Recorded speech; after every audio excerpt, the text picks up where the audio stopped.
I say a very warm welcome to everybody tonight to hear Tim's talk. Elizabeth Serple, who has organized all of this Advent program, is unfortunately unwell. And so she asked if I could introduce Tim. But before we do that, I'm going to say a little prayer for Tim to open up our session today. So, Tim, imagine I've got my arm on your shoulder. And this is a prayer we ask you, Lord, that you be with Tim and that you guide his words today from the experience that he's had and help us to understand and to listen with our heart to what he is going to share with us of his caring for humanity in the West Bank. And we ask this through Christ, our Lord. Amen. So Tim, as everyone probably knows, is a member of this community and has come back from 3 months on the ecumenical accompaniment program in the West Bank. It has been a great incitement to prayer for us the last 3 months, thinking of Tim and praying for him, and also all the people who are out there. And it's also encouraged us to set up a Friday night prayer for peace, which we do now every Friday at 6:30 p.m. So thank you for that, Tim, because it's been a bit of a gift to the community. And so tonight, Tim is going to speak for around about half an hour, and then there'll be time for questions. And when we get onto that point there, I'll explain how we go through the questions. But I'm going to pass over to Tim now, and over to you, Tim. Thank you, Adam. That's a bit scary seeing myself big on the screen. It's awful when you get spotlighted like that. Anyway, thank you, Adam. And thank you, everybody, for coming. It's really lovely to see you. You all look like a lovely bunch. I know most of you, of course. So I'm very conscious that this is the third talk in the Lay Community's Advent Caring for Humanity series, as Adam mentioned. It will differ, I think, a bit from the really wonderful talks given last week by Pip and Aidan. In part because it's related to a very specific period in a recent period in my life. That's the 3 months between August and November of this year, but also a very specific place, the West Bank, and as we'll see, in particular, the Jordan Valley. However specific the context, and obviously it's a challenging context for us to talk about. I hope that what I'm going to share will help all of us in our Advent preparation, in our individual and collective thinking about the call to care for our fellow human beings, especially those whose lives are particularly challenging. And so I've split what I'm going to say into sort of 4 parts. Firstly, a brief word about the program that I was with in Palestine, which Adam has just mentioned. Then we're going to go to a short 4-minute video, which briefly reminds us of of how historically we've got to where we are as regards Israel and Palestine, including Britain's role. I think that's quite important because we've got to have a sense of the context. Then, thirdly, most importantly, I want to take you into the Jordan Valley to meet some of the people that I spent time with and was privileged to spend time with and to get to know during my 3 months there. And of course, some of what their lived experience looks like. And then finally, I want to offer just a few reflections about what I learned. And I hope that together that will, as Adam said, take about half an hour, and then we'll have half an hour to hear your reflections and questions. So most of this talk is going to be supported by a PowerPoint. I hate PowerPoint, but it's the only way to give you a real feel for Palestine and the Jordan Valley. So bear with me for a second while I share the video. The PowerPoint. That's not. So here we are in the Jordan Valley. This is actually a place called Nabi Musa, which is believed to be the burial place of Moses. Musa is Moses. And it's right at the southern part of the Jordan Valley. And I've just put this slide up to just for you to get a bit of a feel for what the valley is like. It's essentially a desert place of the southern part at least is desert. And during the time that I was there, it's very dry. Nabi Musa is down towards the Dead Sea.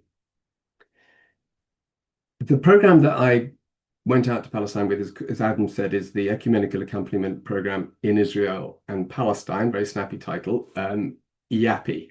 And EAPI's history, it began in 2002 when, during the height of the Second Intifada, which was a very violent time, the heads of churches in Jerusalem appealed to the international community to send people to witness what was happening. And basically nobody responded, other than the World Council of Churches, which decided that it would, and it set up this program. So 2002, so it's been going for 23 years, almost continuously. There was a break for COVID, and then there was a break immediately prior to when I went out because of hostilities between Iran and Israel. And the program sends basically ordinary people from around the world for 3 months into the West Bank, essentially to witness, to accompany people on the ground, and to report on a daily basis human rights violations that you've witnessed during that day. In fact, we reported hundreds. I won't tell you exactly how many, but many hundreds. And I'll say a little bit about those human rights violations in a moment. And then when you've done your time, when you first sign up, you agree to come back and to advocate, to do advocacy talks. This is not an advocacy talk, but it does draw on the kind of material that I might use if I were doing an advocacy talk. So just to begin, that's what the program does. 3 months accompaniment, reporting of human rights violations, followed by advocacy. So let's begin by reminding ourselves of the history.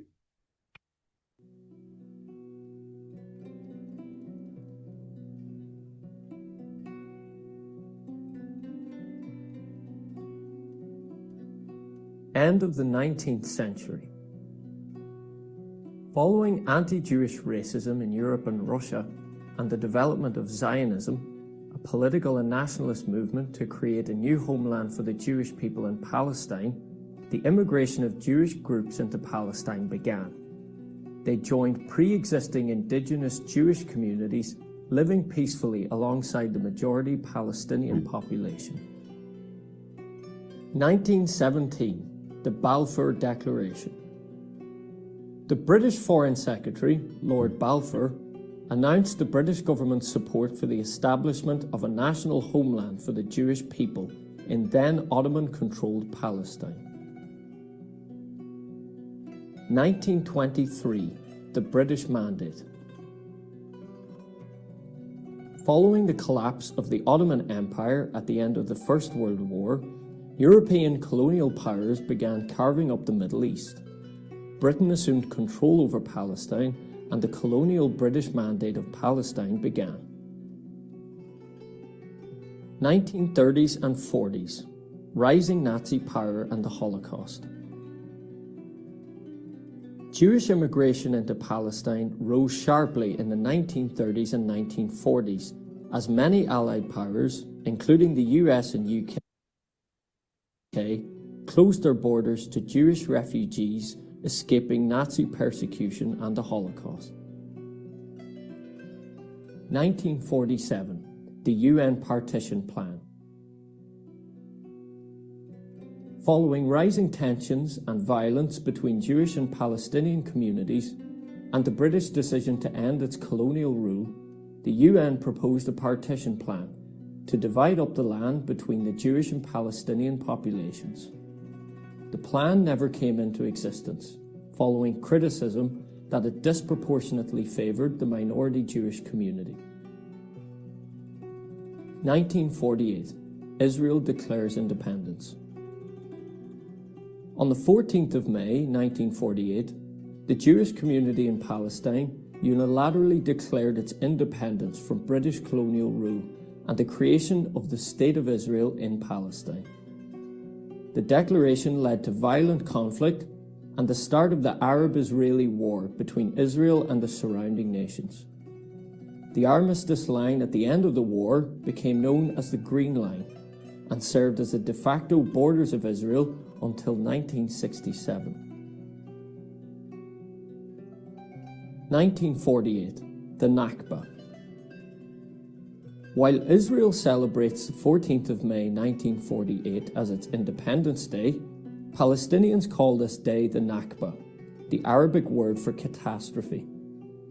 In the violence that followed, over 750,000 Palestinians were forced to flee their homes in the new State of Israel.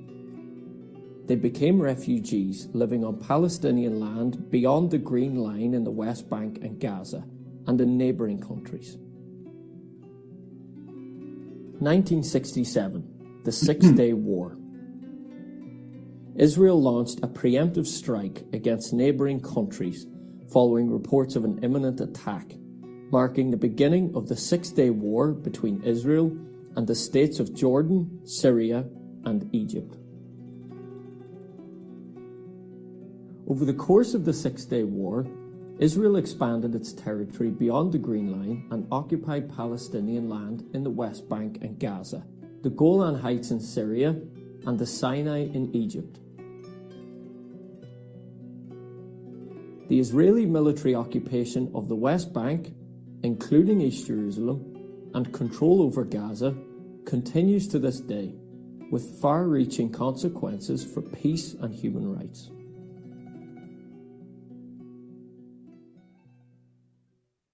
So that's the background. And now I'd like to take you into the Jordan Valley, where most of the people and the communities that I met and spent time with every day were Bedouin shepherds and farmers. Now, this is one of three brothers, all shepherds who live together in the north of the Jordan Valley. Their traditional and the traditional life of Bedouins across the West Bank hangs, frankly, by a thread, because they are frequently attacked by settlers who tell them to leave the land. They're no longer allowed to graze their sheep in the hills around their home. At the very best, a short walk is all they can give their sheep a few times a week. And later I can tell you about the deleterious effects that has on the livestock as well as the Bedouin themselves. I was lucky to go on one of those short walks, just a few hundred meters, and I'm going to show you a video to give you a flavor. And you might want to take note of where the sheep end up, which is the homestead, if you like. Gives you a flavor for how Bedouin live. You might also want to guess why the sheep are hurrying home. See if you get that.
Well, the answer to the question is that they're hurrying home for breakfast because this was filmed at about 6 in the morning.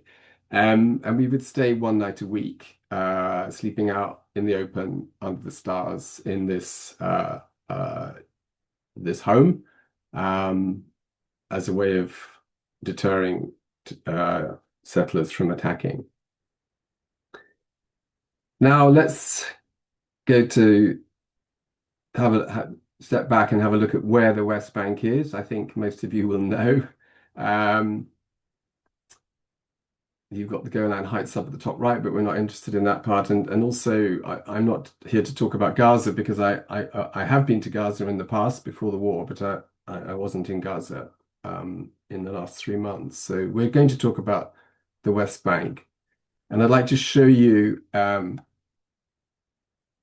just point out one or two things about the West Bank. So you're looking at the West Bank here, and the area that's lightly colored is a combination of Area A, where the Palestinian Authority has complete, well, control over everything except really security, mainly in the built-up areas, and Area B, where the Palestinian Authority has some control over civil matters, but Israel essentially controls security. And Area C is this darker area, which, as you can see, really goes right through the entire West Bank, but is particularly here, the Jordan Valley.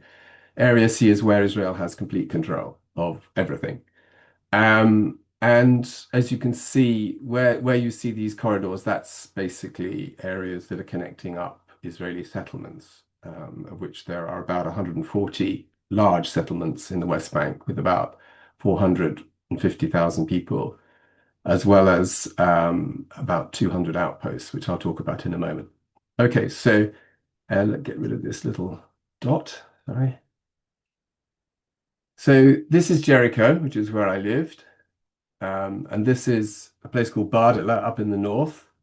The Kibbutz Samra that we were where the video is shown was about here as well. But anyway, this is Bardila.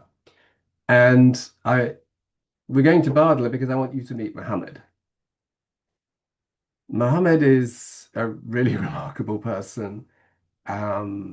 He's a husband. He's a father of two children. He did agricultural economics at university. He's worked as an engineering consultant, but his love is the land. He is a farmer. There's a quote from Muhammad: "I love the land and everything in it, the animals, the birds, the trees." Before the settlers came, we lived in a paradise, which is frankly quite a common refrain of farmers and shepherds up and down the Jordan Valley. So Muhammad inherited his father's farm and began farming it about 30 years ago. It's 100 acres. Began farming about 30 years ago. He has a great talent for that kind of thing. This is his garden.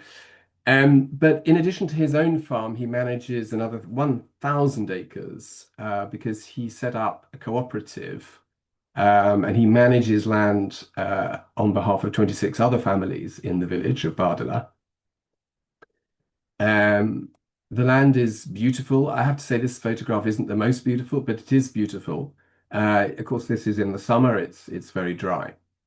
In the winter, in the mountains behind, that's where the villagers used to graze their sheep.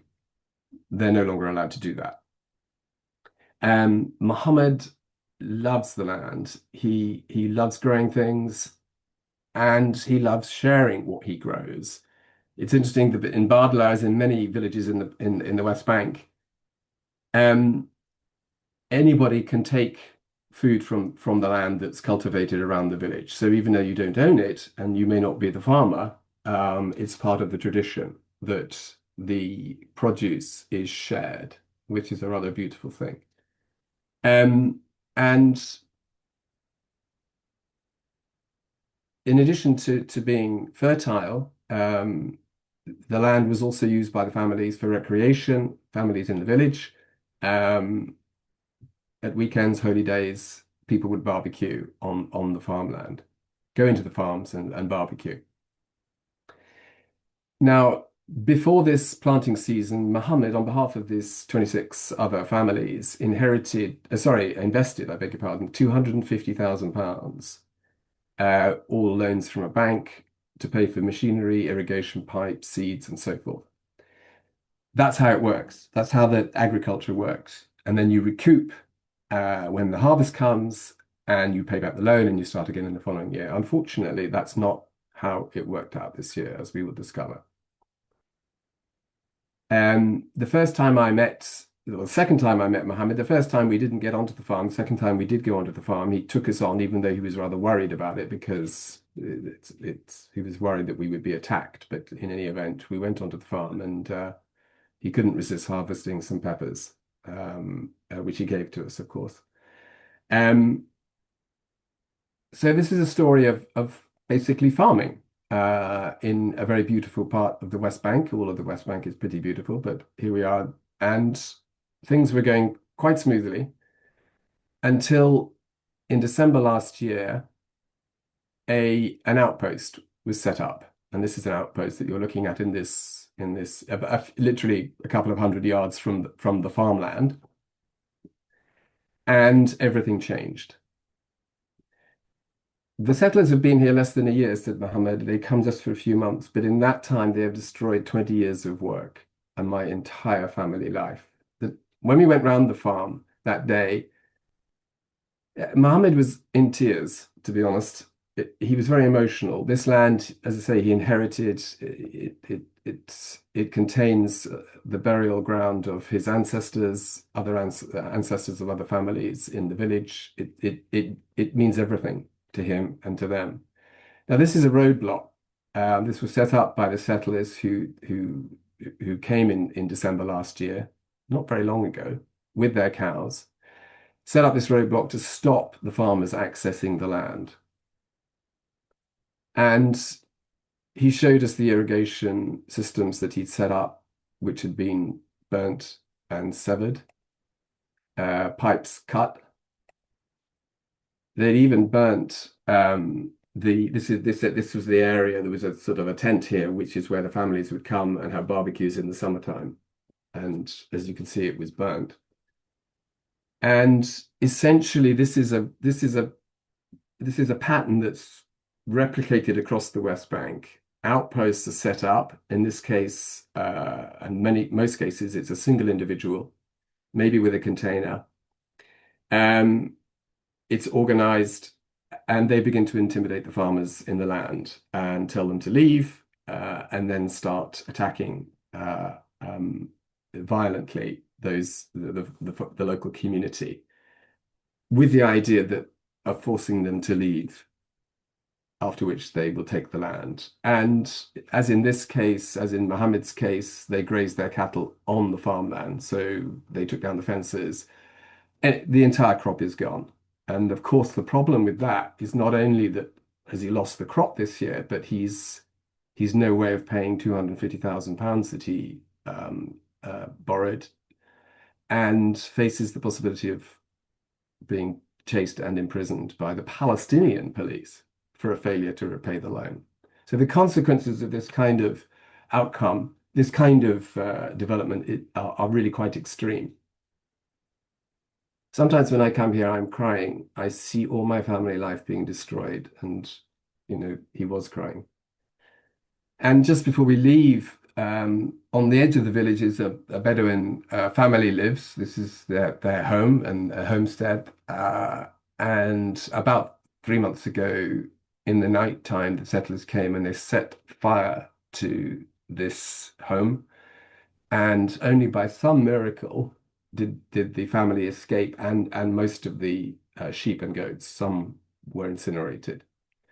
It's hard to resist under these kinds of circumstances. And I'm sad to say that when I went to see Mohammed the last time, a few days before I left, I have to say, to my astonishment, because he's a very strong man and very determined, that he had decided to stop farming. He was the last of the 27. The others had already. It's too dangerous to go to the farm. He's afraid that he will be attacked and killed, and he has 2 children. It's just not worth it. He's hoping that there will be a change of policy, a change of government, and that at some point in the future he may be able to go back. But for the moment, the land is gone. So let's zoom out from Muhammad's story, which, as I say, is typical across the West Bank. And just a quick word, we don't have time for me to dwell on these, but it's to give you a slightly fuller picture of what the situation is like for Palestinians on the West Bank. These are some of the ways. I'm just going to quickly go through some of the kind of facets of occupation, if you like.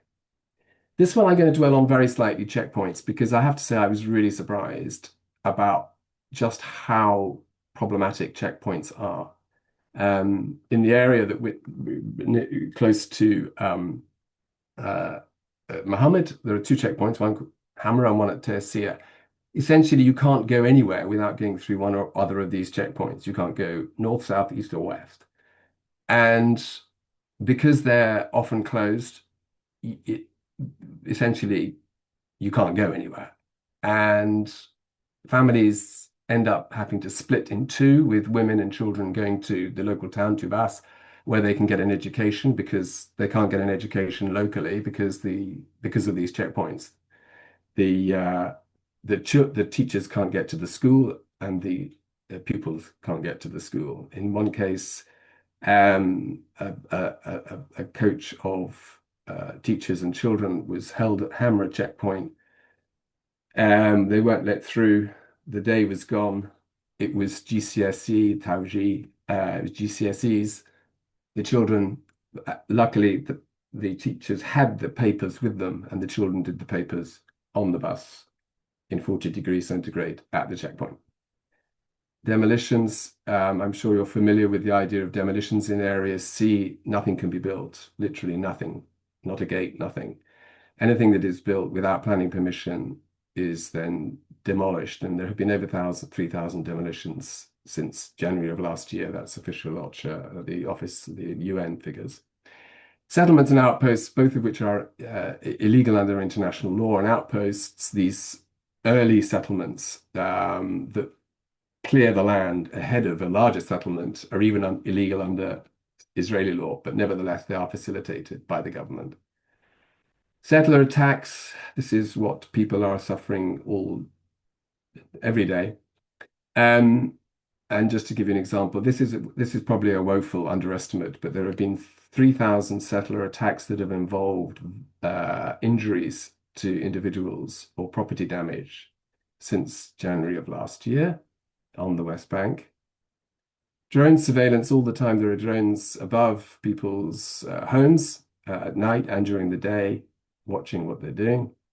Water resources. Actually, the Jordan Valley, despite appearing very dry, is very rich in water resources, both in the north and in the south of the West Bank. However, all of the water is diverted up into the mountains where the Israeli settlements are. Palestinians don't get to benefit from the water. Prevention of access to farm and grazing land, military and police collusion. There's ample evidence of this. Yesh Din is an Israeli human rights organization, has written extensively. Essentially, the settlers are now giving orders to the military and the police, who are there to facilitate their activities. There is no legal recourse for Palestinians.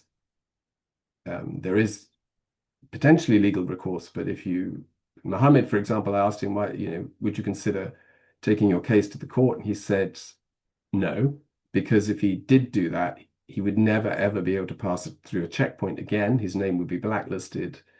He said, I have 2 children. If they get sick in the night, I have to be able to get to Dubas to take them to hospital. So he can't have legal recourse. And settlers have impunity. Yeshin has been monitoring potential allegations that are being investigated by the Israeli police of settler violence since 2005. The conviction rate, and it's not even it's actually partial conviction rate, because in the 3% of cases, they weren't convictions, they were partial convictions. But essentially, settlers don't have to worry about the law. the kind of international human rights laws that are being violated routinely, just to give you some examples, the Fourth Geneva Convention, the Convention of the Rights of the Child, this is to do with child detention and so forth, Universal Declaration of Human Rights. These are the international laws that cover things like arbitrary detention, essentially under Israeli military law that pertains in the West Bank. Palestinians can be detained without charge indefinitely. And at the moment, there are many thousands who are in Israeli jails without charge and without any idea of when they'll be free. I won't go into the detail, we don't have time, but there is a corpus of international humanitarian law, and essentially it's against that and that we were reporting violations. But this is the important one. In July 2024, the International Court of Justice issued a landmark advisory opinion on the occupation. It's taken about 20 years to get to this point, but there we are. The occupation obviously has been since, it's 58 years duration since 1967. Anyway, it was a landmark decision. Israel's occupation of the Gaza Strip and the West Bank, including East Jerusalem, is unlawful, along with the associated settlement regime, annexation, and use of natural resources, that's primarily water. The court added that Israel's legislation and measures relating to the occupation violate the international prohibition on racial segregation and apartheid. The ICJ mandated Israel to end its occupation, dismantle its settlements, provide full reparations to Palestinian victims, and facilitate the return of displaced people. You can see why it's a landmark decision. I mean, everything about the occupation is illegal, and according to the International Court of Justice, has to stop now, including dismantling of the settlements, the existing settlements, in which, including East Jerusalem, some 700,000 Jewish Israelis live. And it goes further, by the way, and it also mandates the international community to do the necessary to make this happen, including our government. Just to give you a bit of a sense of the Israeli perspective, and this is the Israeli government perspective, the government of Israel does not accept that settlements are illegal under international law, as I'm sure you know. In September, Prime Minister Netanyahu announcing the expansion of a very big settlement just outside Jerusalem, which potentially this development will cut the West Bank in two, stated, "We are going to fulfill our promise that there will be no Palestinian state. This place belongs to us." And the cabinet minister who has overall responsibility for the West Bank, but it's called Bezalel Smotrich. He's actually finance minister, and one of the two, along with Ben Gvir, whose name you may have heard of, the far-right members of the cabinet, is a strong advocate of total annexation of the West Bank. In other words, the West Bank would become part of Israel. No ifs, no buts. But in the meantime, he proposes, in referring to the West Bank as Judea and Samaria, this is, by the way, a quote from a speech he gave in September. In the meantime, and until such time as annexation has taken place, he promotes a maximum, quotes, maximum land, minimum population policy. And that's basically what we've been looking at. You have to flip it to see how it works. You intimidate the population in order to force them off the land, and then you take the land. There are many Israelis who don't agree with this way of behaving, who want, like us, to end the occupation and to acknowledge Palestinians' right to self-determination. And it's really important to acknowledge that. And I met quite a few, particularly the group at the bottom there, the Jordan Valley activists. These are Israelis, Jewish Israelis who come from Israel proper and sometimes from overseas, America, Canada, and they spend time in the West Bank providing what's called protective presence. So they will stay in Palestinian communities and confront settlers if when they approach and if they are violent. And that picture there is quite telling because you can see the settler here, radical settler. This is the kind of person who will be in the outpost. And he's armed, as you can see. And then here is an Israeli soldier, and this is also, I think, an Israeli soldier. And so is this. But these two here, interestingly, are probably not. They may well be settlers. Certainly this one, I think, is a settler. Because increasingly settlers wear military uniforms. They're reservists. And so it's difficult to know who's who in this situation. These, of course, are two Palestinians. And the photograph was taken by someone called Basil Al-Adra, who works as a volunteer for B'Tselem. You may know him because he was the photographer, the cameraman in the film No Other Land, which won the Oscar. He lives in the South Hebron Hills. So B'Tselem, you may have heard of, a human rights organization, Yesh Din, another excellent human rights organization, breaking the silence. Former soldiers in the Israeli military who break the silence and testify to the sorts of activities that they were required to get up to when doing military service. Very brave people. Rabbis for Human Rights, some of you will be familiar with. Peace Now, Women in Black. These are very brave Israeli women who protest in silence, I believe, and weekly in Jerusalem, advocating for peace, Palestinian self-determination, and they get a pretty hard time, I believe, according to my colleagues who were in Jerusalem. So I'm going to stop sharing there. And I just wanted to, not sure how we're doing for time. Oh dear. I just wanted very briefly to say a brief word about my reflections on this experience and what I feel I learned during my time on the West Bank.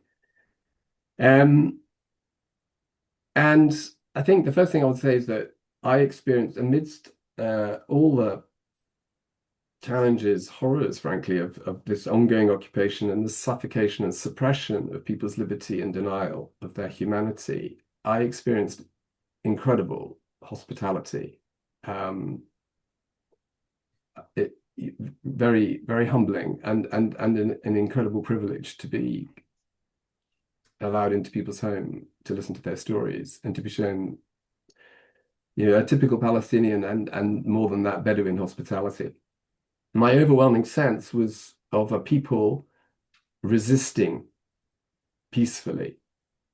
And I honestly marvel at what is called in Arabic sumud, which is a very Palestinian characteristic. People tend to translate it as steadfastness in the face of sumud. Steadfast is in the face of enormous and relentless suffering and dispossession. It's so strange to feel so inspired in spite of being exposed to so much cruelty. So yes, I do want to advocate for the restitution of rights and dignity on behalf of those denied it. But I also want to advocate for reconciliation and ultimately peace between the different parties. Israelis are being dehumanized by this occupation, as well as Palestinians. And I feel quite deeply the importance of being seen and being heard, especially for anyone struggling with life or facing, in this case, oppression. For Palestinians, I know this because that's what because people made this very clear. For Palestinians, it's incredibly important. I remember one time we went through a village. We'd heard that the Israeli military had been in during the night and they'd raided 2 homes. And in both homes, they had very badly beaten up the father of the family. And so the next day we went and we sat down with the family. It's a big family. They're related to each other, cousins. And at the end of our time, the father of the 2 fathers, so the grandfather, if you like, he's still quite a young man, made a particular point of saying how much it meant to have us there. Usually they have to go through this on their own. People don't come, he said, and you know, you've come. Being seen and being heard is very important.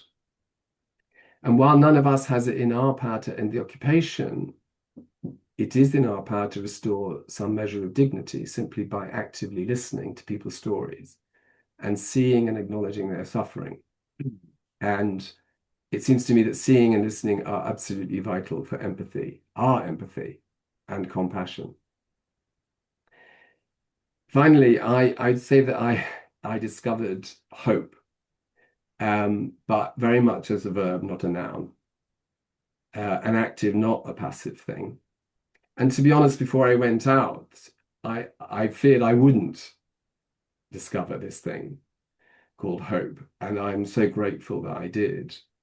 And it makes me think that, you know, I think another translation for the Arabic word sumud, for people like us, might be grace.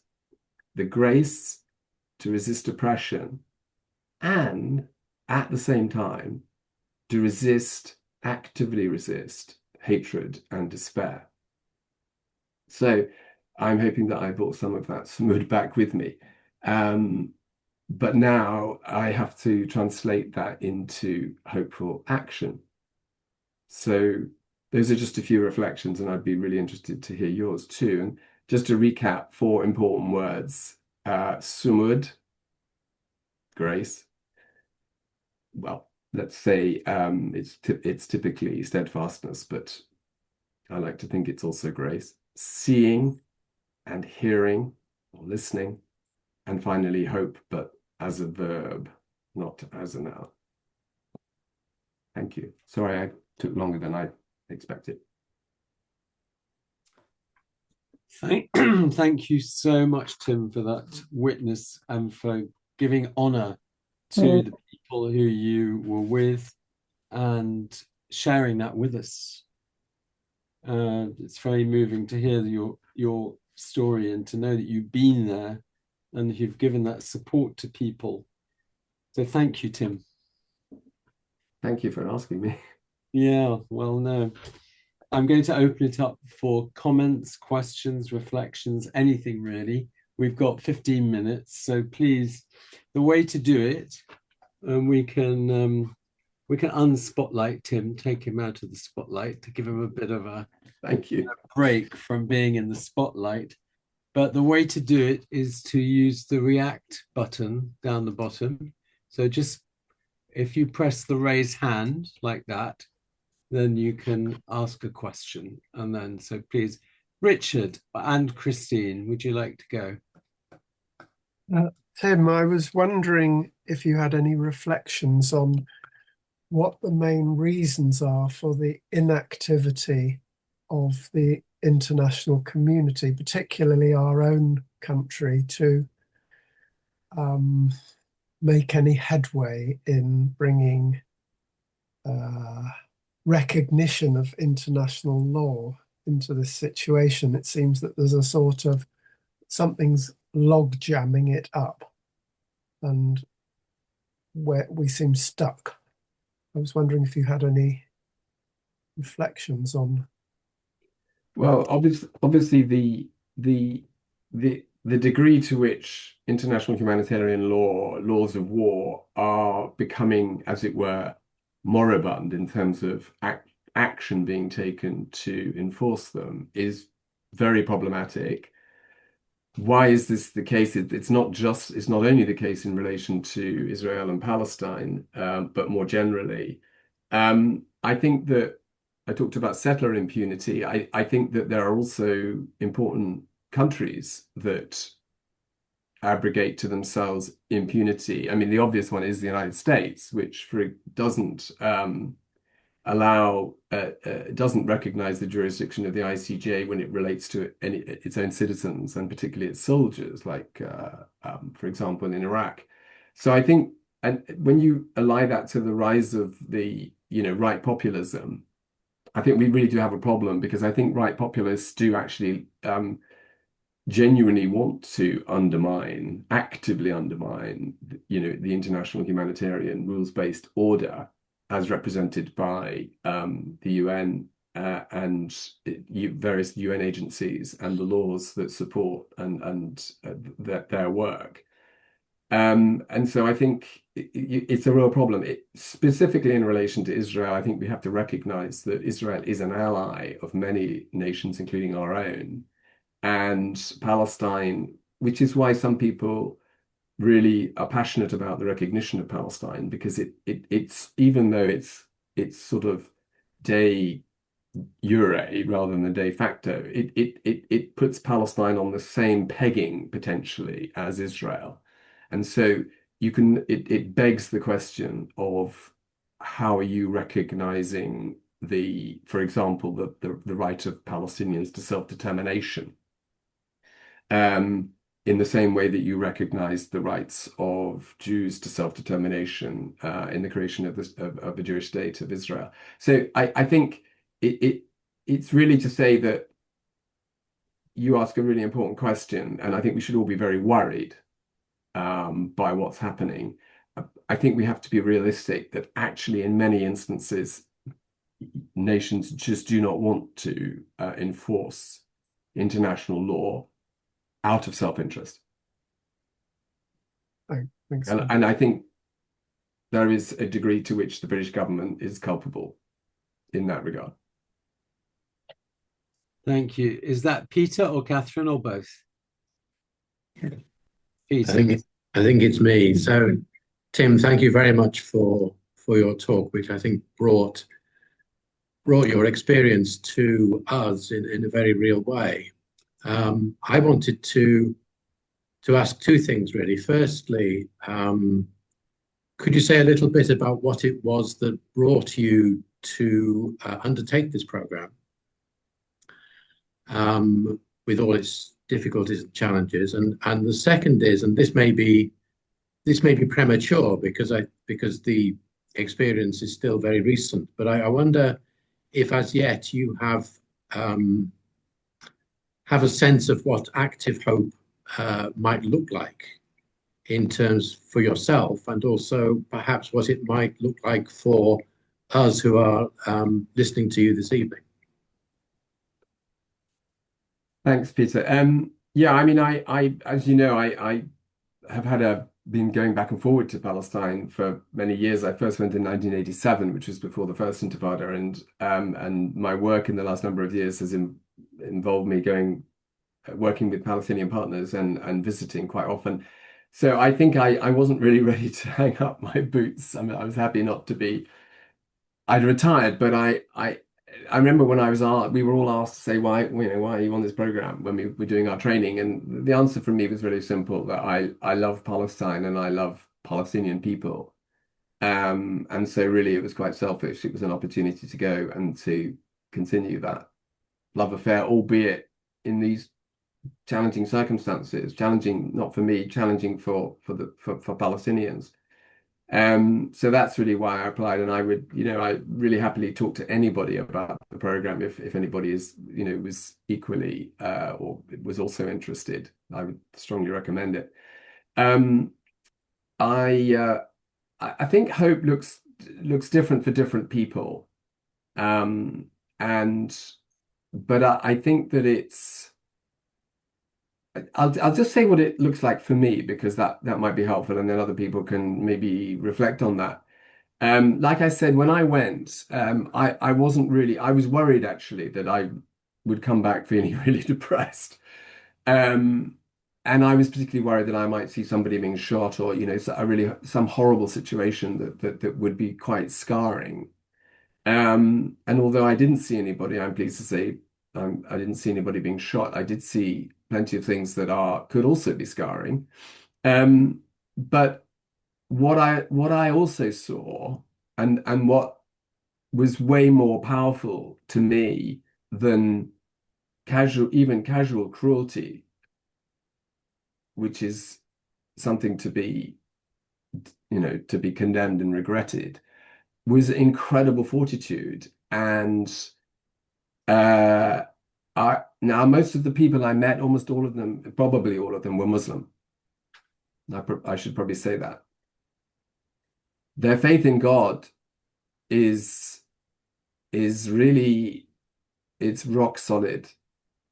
They do not believe that Israel will have the last word over how their lives will pan out. And there isn't much evidence to support that idea on the ground, because the rapport de force, that the asymmetry of power is overwhelming, but they still believe it. And that's hope. That is hope. That hope is not to do with predictable outcomes. Hope is to do with something that is much deeper and that is unfathomable. And I saw so much of it.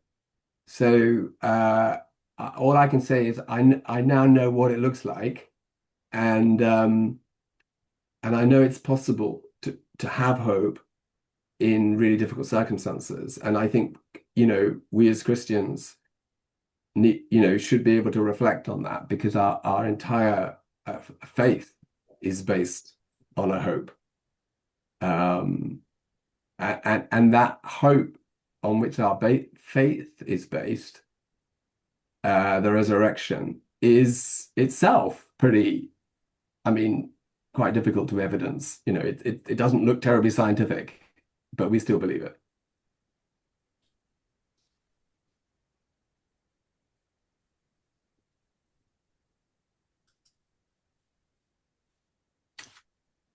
Tim, if I may ask a question, you were there, I think, when Palestine was recognized by England and France and different countries.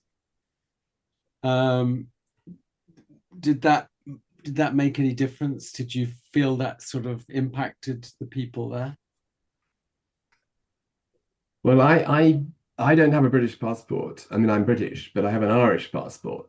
And when people say, when you introduce yourself, and they like to know, where are you from? And I would much rather have said Ireland than Britain. In Palestine, Britain has a certain reputation. The Balfour Declaration, every Palestinian, of whatever age, could probably quote to the Balfour Declaration. Of course, hardly any Brits could do that. So when we recognized, I think I would say two things. One, that was considered to be a small improvement. We kind of went up from a pretty low 2 out of 10 to maybe 2.5.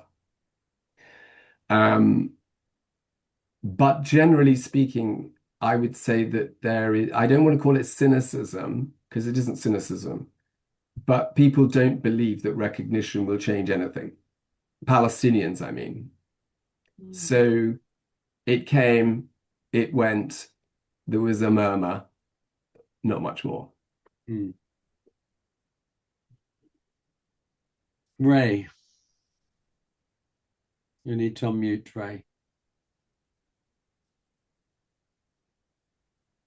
Thank you, Adam. Thank you, Tim, for your presentation. Really, really interesting. We've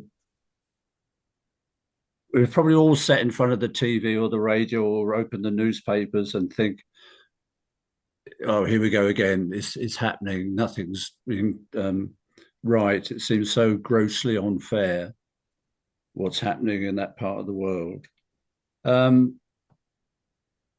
If I can just group a few questions together, I know we haven't got much time.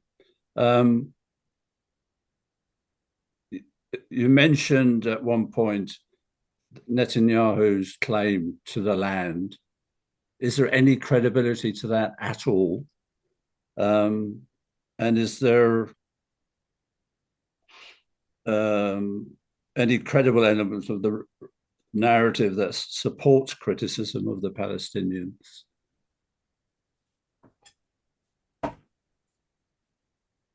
There's a third element is a question. Is support for the Jewish favored narrative influenced by the Holocaust history? I guess in some way it must be. And the USA/Trump effect if any of those questions make sense. Sure, they do make sense. They're all difficult. The claim to the land, I mean, Netanyahu is a consummate politician. Who knows what he really thinks? His expertise is exercising power. However, the settlers who are doing the things that I was talking about, they do believe that the land is theirs. Where do they get that belief from? Well, my understanding is that it really comes, it's the biblical promise. And so it's of long date, and history doesn't really support. I mean, you know, between now and today and 3,000 years ago, when the promise was made, a lot of things have changed and a lot of things have happened. So, all I can say is that I think that it largely stems from a religious fervor amongst particularly religious Jews in Israel. And it wouldn't necessarily be supported by other Israelis, particularly those who don't have religious faith, the more secular Jewish Israelis. Is there any Palestinians are not, you know, I talked about peaceful resistance, which is what I experienced in the vast majority of the population of Palestinians. But there are, of course, Palestinians who would favor armed resistance. And Palestinians have the right under international law to resist occupation. So it's not illegal to take up arms to resist occupation. That is legal under international law. But I mean, I wouldn't justify Hamas, for example. So yes, of course, there are credible critiques. Another critique is a failure of leadership, and all I can say is that every Palestinian I met would completely agree with that. So there are lots of critiques, yes, of course, of Palestinians, but you always have to bear in mind that the asymmetry in power. I mean, it's hard to become competent in governing when you have no chance to govern. So I think that I can't remember what your last question was, but I would just say that, I mean, Trump, I mean, we need to be really careful about, our understanding of why people support the state of Israel, particularly if they support the kind of activity, the kind of program that I was describing, which is to take the land, to remove the people and to take the land.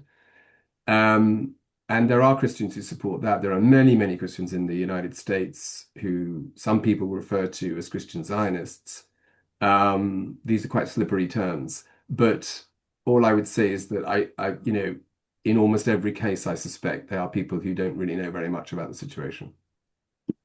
Ignorance is really dangerous in this particular context. Thank you. Okay, we'll have our last two, if that's okay. So Ilaria and then Della. Did you have a question, Della? Yes, I did, or a comment. Okay. Let's go Ilaria first, and then we'll have Della and then close. I would like to ask confirmation for something I knew.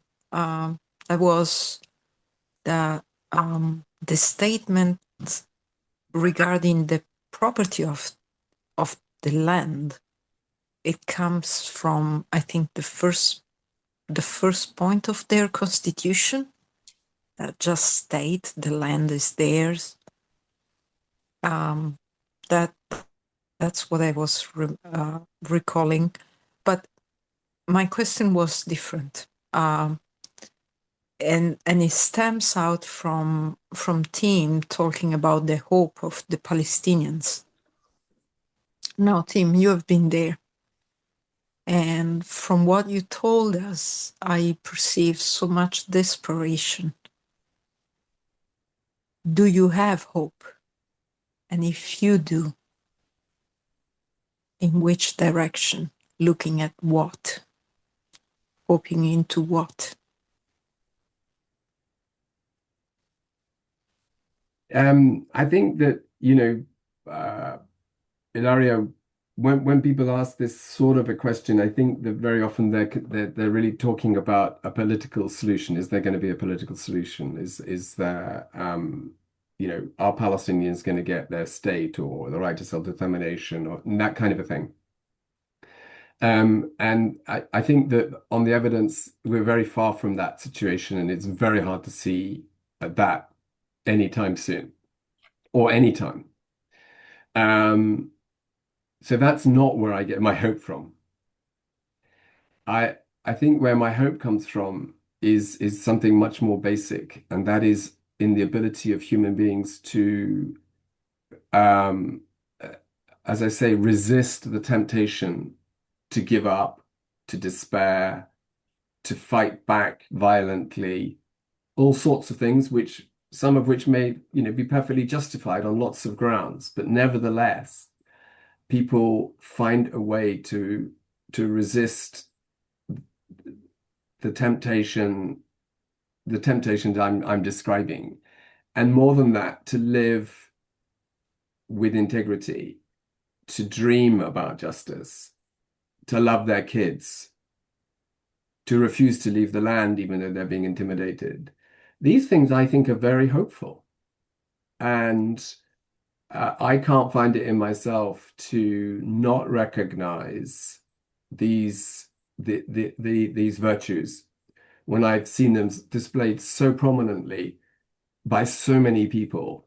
I have to honor that, and so and it's made a difference to me to experience that. It's made a difference to my ability to, I hope, to withstand and to resist the temptation to despair in other circumstances. So it's something to do with our human nature and our refusal to, even in the most extreme circumstances, to become like your oppressor.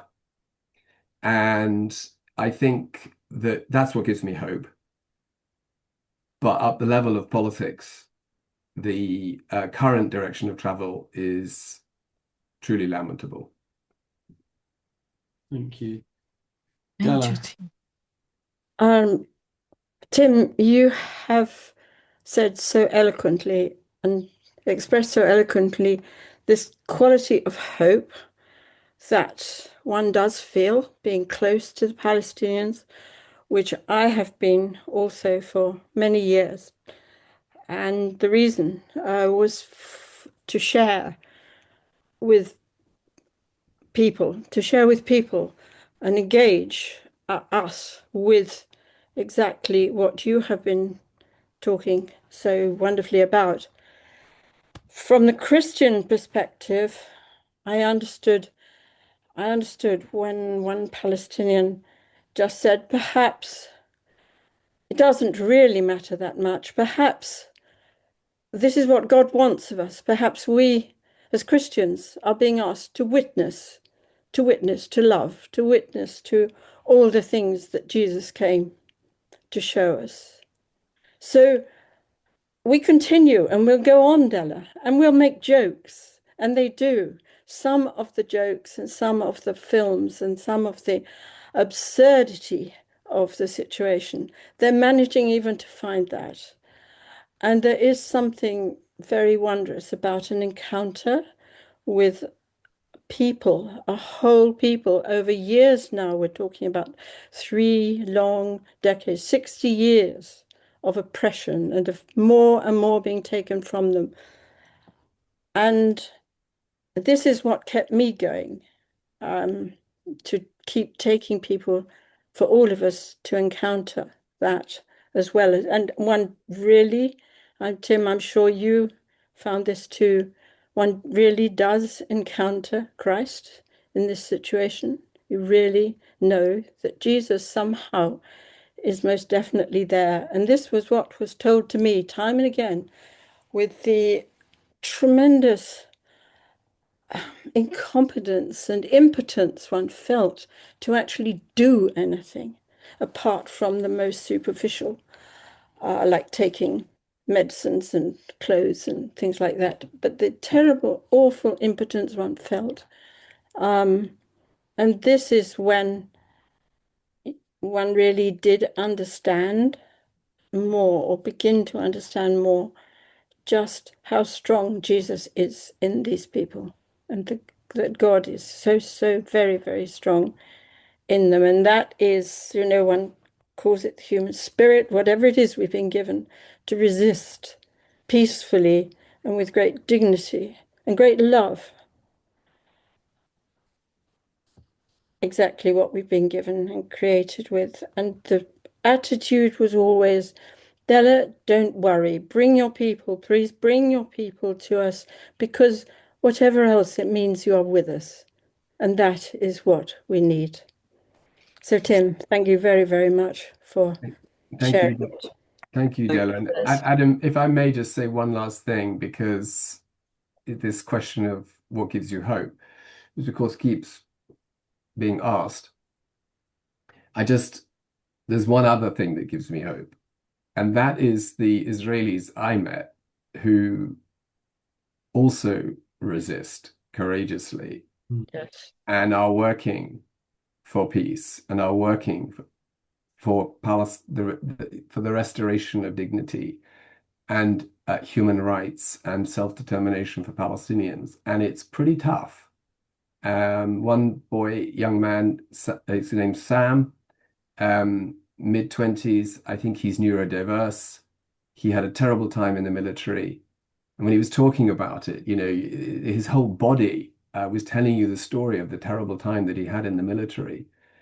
And then as he talked about how after the military, he realized that actually he had a job to do, and that was to resist this the direction of travel, fight for rights on behalf of Palestinians. His body again changed, and it became he kind of flowered as he was talking. It was extraordinary.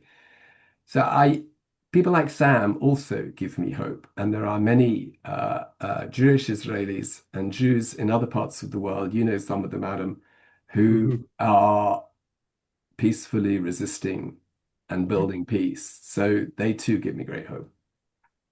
Thank you very much. Thank you, Tim. Thank you very much. Thank you. Well, Tim, thank you so much.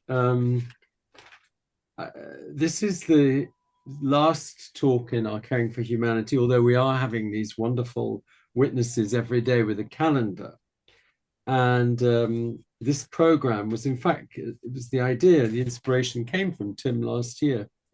And I'm thinking that your 4 words, Tim, are a wonderful gift to us to think about how we all care for humanity, sumud, seeing and hearing each other, and finding this hope in God, finding this deep hope, this unfathomable hope that you spoke about. So I just hope that this talk will help us to grow in those qualities for each other and for the people that we care for and the people that we aspire to care for. So thank you very much, Tim, from all of us for that inspiration from your experience in Palestine. It means an awful lot to us, I think, as a community. And so I'm just going to ask Father Chris if he will give us a blessing to close off tonight. I'll unmute first. An enormous blessing on Tim and Katie for supporting them through this extraordinary experience, and for Tim to come out with this wonderful virtue of hope. Dear Lord, we thank you, and we ask you to bless Tim enormously, not only today, but always, through Christ our Lord. Amen. Amen. Thank you, Chris. Thank you, everybody.